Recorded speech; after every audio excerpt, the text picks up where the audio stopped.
Michelle Boyer is standing by. Michelle, what do you have for us?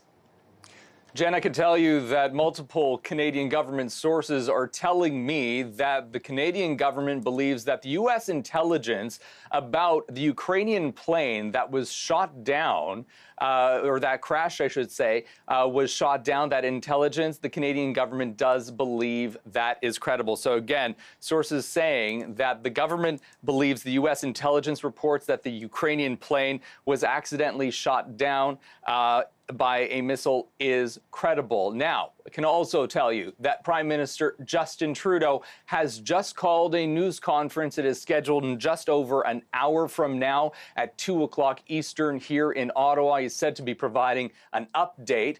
And regarding this intelligence that the United States is reporting about that aircraft being accidentally shot down, the Iranian head of civil aviation has dismissed that intelligence. He has said that it is illogical. So we're hoping to hear more from the Prime Minister in just over an hour from now, hoping to have some more information for you shortly as well. Michelle, that is big news because, again, there was a lot of speculation as to how and why this plane went down. It seemed like an awful coincidence. We heard from the President of the United States a short time ago opining that he did not think it was an accident, but he said it was likely a mistake by what he called the other side, inferring that Iran may have shot down this flight, and the ramifications of that would be enormous, I'm assuming. So once again, we are expecting to hear from the Prime Minister?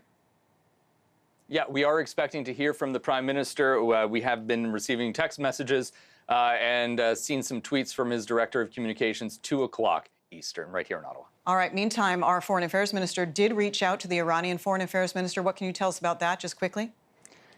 That conversation happened late last night, a very rare conversation considering the fact that Canada no longer has diplomatic ties. François-Philippe Champagne pushing the Iranian minister to get access to the grounds to be able to help recover the remains of the Canadian victims, also to help with the investigation. Also, François-Philippe Champagne did condemn the Iranian missile launch towards a camp, a military base in Iraq. We don't know how the Iranians responded to that. Right, and we've got about 30 seconds left, Michelle. It is so important to establish some kind of connection, be it via Canada or via a proxy like Italy or Turkey ambassadors, in order for those victims to be repatriated and come back to Canada.